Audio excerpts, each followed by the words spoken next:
Friends, welcome on my YouTube channel आकृति talk. Friends, आज का जो हमारा टॉपिक है वह समावेशी शिक्षा का संप्रदाय। तो आज हम समावेशी शिक्षा का संप्रदाय के बारे में डिस्कस करेंगे। तो सबसे पहले इसके अर्थ के बारे में जान लेते हैं कि इसका क्या अर्थ है। तो समावेशी शिक्षा वह है जिसमें जो सामान्य विद्यालय में बाधित व सामान्य बालकों को एक साथ शिक्षा प्रदान की जाती है, यानी कि एक साथ सामान्य जो नॉर्मल बच्चे होते हैं उनको साथ साथ शिक्षा दी जाती है।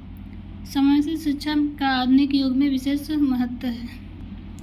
शिक्षा शास्त्रियों और मनोवैज्ञानिकों में इस बात को लेकर काफ़ी मतभेद रहे हैं कि बालकों को विशिष्ट शिक्षा विशिष्ट विद्यालयों में दी जाए या फिर इनको भी सामान्य विद्यालयों में ही पढ़ाया जाए।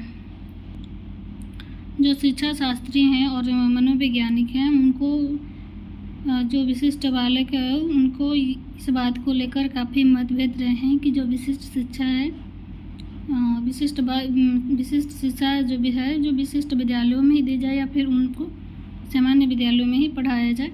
अतः यह निर्णय लिया गया है कि जहाँ तक संभव हो इस प्रकार के बालकों को सामान्य विद्यालयों में ही पढ़ाया जाए ताकि उनमें हीन भावना नया और मुख्य धारा से अलग न हो। विशिष्ट शिक्षा का मुख्य उद्देश्य इस प्रकार के बच्चों में छिपी हुई योग्यता को उभारना है ताकि उसकी योग्यता का प्रयोग देश के हित में किया जा सके। आज समय की यह आवश्यकता है कि केवल प्रतिभावान बालकों की तरफ ही ध्यान न दिया जाए, बल्कि जो बालक सामान्य से कम है उनकी तरफ भी उचित ध्यान दिया जाए ताकि वे भी देश की मुख्य धारा में आकर अपनी योग्यताओं का देश की उन्नति में अपना योगदान दे सके। असमर्थ बालकों के लिए विशिष्ट विद्यालयों की स्थापना 18वीं शताब्दी के मध्य में हुई थी, लेकिन जब वे मनोविज्ञान ने शिक्षा के क्षेत्र में प्रवेश किया है तो यह महसूस किया गया है कि हमें इन विशिष्ट बालकों को अलग नहीं करना चाहिए, साथ साथ जो स्टडी करना देना चाहिए, क्योंकि यह मनोवैज्ञानिक, सामाजिक, आर्थिक व शिक्षा की दृष्टि से उचित नहीं है। आगे परिभाषा। तो क्रूक संघ के अनुसार इन्होंने इसके ऊपर क्या विचार विमर्श किया है, तो देखिए क्या है इनका निर्णय। विशिष्ट बालकों की शिक्षा संपूर्ण शिक्षा का हिस्सा है। जो विशिष्ट बालक है उनकी शिक्षा भी संपूर्ण शिक्षा का हिस्सा है। उनके अनुसार जहाँ तक मुमकिन हो विशेष कक्षाओं को हतोत्साहित करना चाहिए। विशेष कक्षाएं तभी लगानी चाहिए जब कोई दूसरा रास्ता न हो। समावेशी शिक्षा के अंतर्गत सभी प्रकार के असमर्थ बालकों को सामान्य कक्षाओं में नहीं पढ़ाया जा सकता है। जो समावेशी शिक्षा है उसके अंतर्गत जो सभी प्रकार के असमर्थ बालक हैं उनको सामान्य कक्षाओं में नहीं पढ़ाया जा सकता है। इसका मुख्य उद्देश्य यह है कि असमर्थ बच्चों की तभी सामान्य कक्षा में डाला जाए जब वहाँ का वातावरण उसकी आवश्यक के अनुकूल हो और वे अपने आप को दूसरे बच्चों से अलग महसूस न करें। तभी हम उस स्कूल में मतलब उन जो विशिष्ट असमर्थ बालक हैं उनको पढ़ाया जा सकता है। आगे विशिष्ट बच्चों की काउंसिल। प्रत्येक बालक को उचित शिक्षा प्रदान की जाए। बच्चे की वास्तविक शैक्षिक आवश्यकताओं की पूर्ति करनी चाहिए। जो बच्चे की वास्तविक शैक्षिक जो आवश्यकता है उनकी पूरा करना चाहिए। ऐसे साधन उपलब्ध करवाना जिससे कक्षा कक्ष से जुड़ी कर्मचारी बच्चों की दूसरी समस्याओं को दूर कर सके। अस्थायी अध्यापकों और विशेष शिक्षक की योग्यताओं का लाभ इन बालकों को अवश्य मिले। जो अस्थायी टीचर होते हैं और विशेष जो टीचर होते हैं उनकी जो योग्यता होती है उनका लाभ इन बच्चों को अवश्य ही मिलना चाहिए। मुख्य धारा को विद्यालयी वातावरण में सफल बनाने के लिए सभी का सहयोग अति आवश्यक है।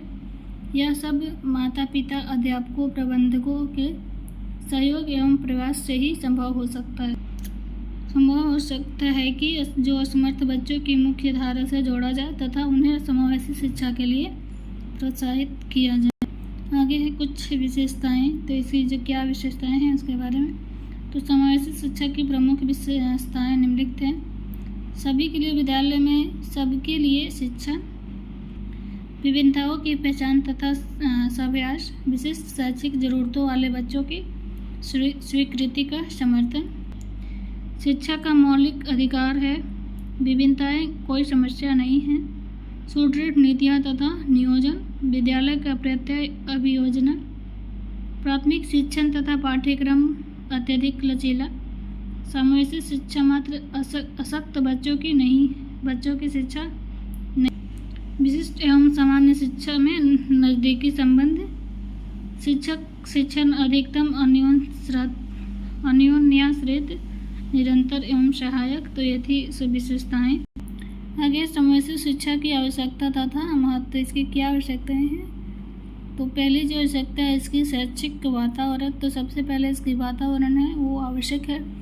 जब असमर्थ बालकों को सामान्य विद्यालय में भेजा जाता है तो वह शैक्षिक तौर पर अपने आप को विद्यालय में समायोजित कर लेता है तथा उनके मन में यह विचार नहीं आता है कि वह दूसरों की अपेक्षा किसी भी क्षेत्र में कम है।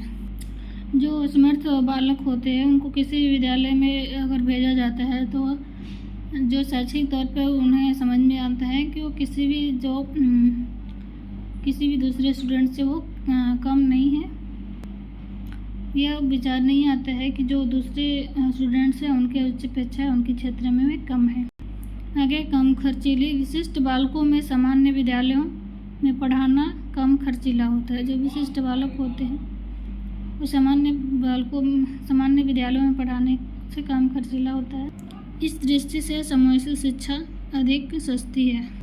आगे मानसिक विकास। साधारण बालकों की तरह शिक्षा प्राप्त करने से उनमें हीन भावना का विकास नहीं होता है बल्कि आत्मसम्मान की भावना का विकास होता है।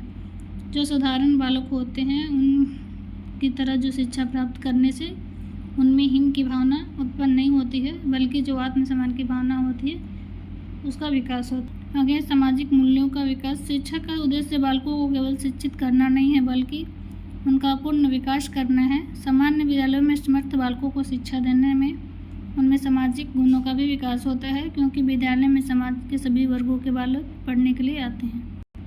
जो सामान्य विद्यालय होते हैं इसमें असमर्थ बालकों को शिक्षा देने से उनका सामाजिक गुणों का विकास होता है और उनके साथ साथ जो विद्यालय समाज के जो सभी वर्ग के जो बालक होते हैं उसमें पढ़ने के लिए आते हैं। आगे है समानता का सिद्धांत। भारतीय संविधान में प्रत्येक बालक को बिना किसी भेदभाव के एक समान शिक्षा देने की बात की गई है। हम शिक्षा प्रदान के लिए किसी प्रकार का भेदभाव नहीं कर सकते। आगे है प्राकृतिक वातावरण। सामान्य विद्यालयों में समर्थ बालकों को प्राकृतिक वातावरण प्राप्त होता है। उपरोक्त तथ्यों को ध्यान में रखकर हम कह सकते हैं कि विशिष्ट शिक्षा की अपेक्षा असमर्थ बालकों को सामान्य विद्यालय में ही शिक्षा प्रदान करनी चाहिए।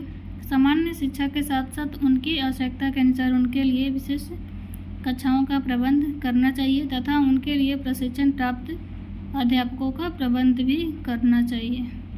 तो ये थी समावेशी शिक्षा की आवश्यकता और महत्व। तो आई होप ये वीडियो आप लोगों को पसंद आई हो तो प्लीज़ चैनल को सब्सक्राइब कीजिए, लाइक कीजिए, कमेंट कीजिए और बेल आइकन पर प्रेस कीजिए ताकि हर वीडियो का नोटिफिकेशन आपको सबसे पहले मिले। Thank you.